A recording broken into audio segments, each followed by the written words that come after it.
Hello and welcome, I'm Bert the Stormtrooper, and we are continuing with our ongoing series on Transformers Generations Combiner Wars Titan Class Devastator, and this is Bonecrusher. Bonecrusher is a bulldozer, and in this mode he's approximately 6 inches long and about 3 inches tall. So again, about Voyager size, a large size Voyager. All these guys, they're about a large size Voyager scale, which is really nice. Nice big figures on these guys. Bulldozer mode, we've got a kind of like a tank thread vehicle here. He does roll. He rolls very well. And we've got pretty much kind of like what we had with Scavenger. We've got this little roller back here, and then we've got these two little wheels here. That's about it. Again, just mostly green with a little bit of purple, silver, and black details here and there. Decepticon symbol there. Lots of molded in detail, but not a lot of paint detail. So you can see right here we've got all the gears inside of the tank threads right there. You can see all the wheels in there. You can see ladders, exhaust, vents, grating, all kinds of really cool detail, just not a lot of paint. And that's about it.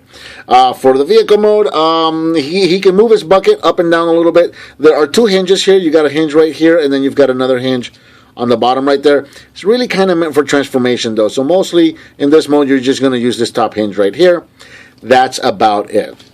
For comparison, we'll bring in G1 Bonecrusher right there so you can see what these guys look like. And again, they did change. The original one had an open air cab, and then now he has a closed cab. So there you go. You can see what these guys look like side by side. And then again, for fun, we'll bring in the not the G1, the Make Toys Green Giant Bulldozer. And there you go. Now this guy really did kind of stray away from the G1.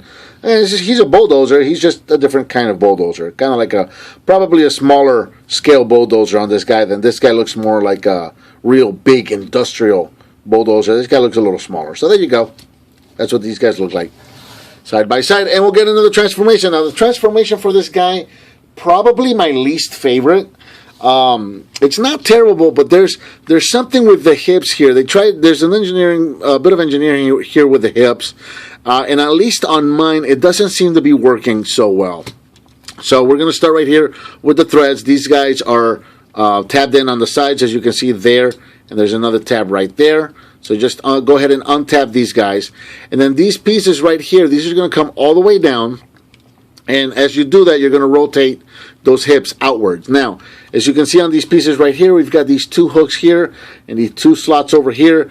So these guys are meant to just hook into one another, and I just have the hardest time getting these guys to actually hook in, and then when I do get them to hook in, they don't like to stay in place. I just have the hardest time. So right now that looks like they're kind of hooked up.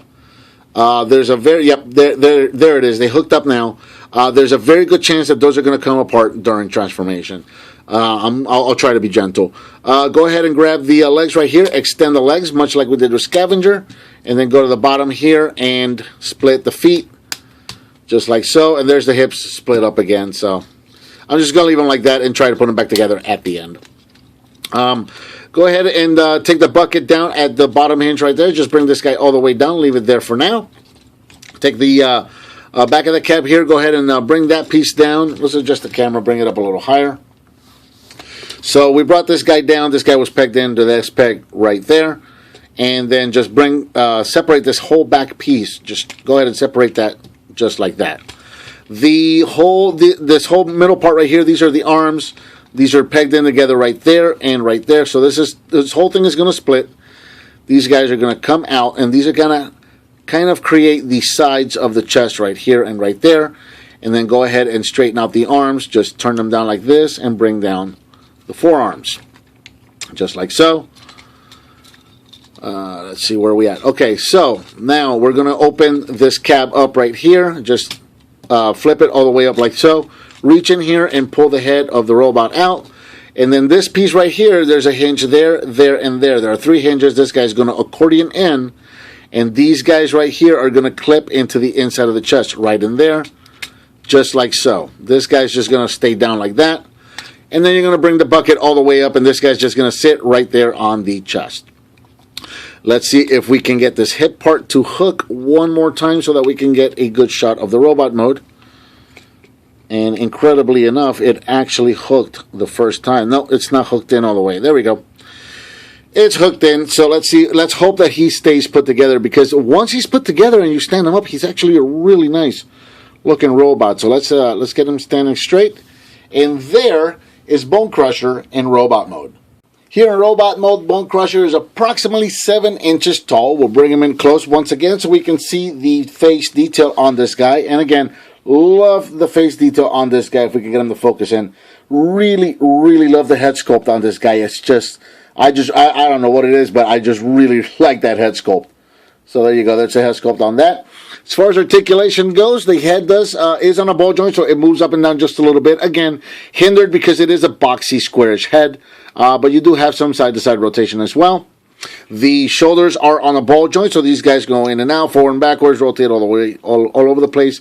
You have a kind of a double right here on the elbow. You've got a hinge right there, so you can bend a 90 at the top of the elbow right there, and then you've also got a ball joint right there. Nothing at the wrist, however, nothing at the waist. Again, you remember these this hip piece right here is kind of weird, so you've got a ball joint at the hips, so in and out, forward, backwards, all over the place on that. You've got a ball joint at the knee, so you have a bend, and you've also got a rotation, and you can just kind of rotate that thing all over the place. And one more time, we have a ankle tilt so that you can give him a nice wide pose if you choose to do so. So there it is. We give him a cool little pose right there, and we'll show him off with a couple of the weapons, just like we've done with the rest of his counterparts. We'll show him off with the small rifle first, and there go the hips splitting up again. So we're just going to have to hold him. There you go. So there he is with the small rifle. Here he is with the big rifle. And then one more time, this is the other guy that they show in the box with the missile launcher. So we'll go ahead and show him off with the missile launcher. There you go.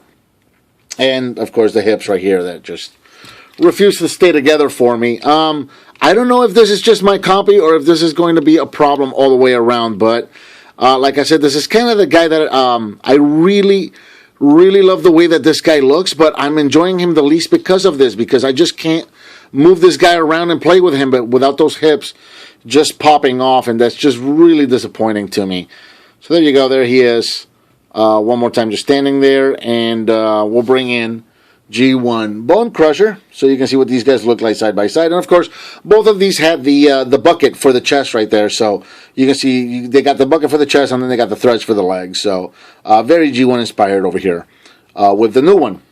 And then one more time, because we've done it with everybody else, we'll bring in Make Toys Green Giant Bulldozer. And of course, this guy is going to be a little bit of a different take than the G1 did. You still got the thread legs, but you no longer have the bucket chest right there. So there you go. That's what those guys look like together. And I think that is going to do it for Transformers Combiner Wars Titan Class Devastators Bonecrusher.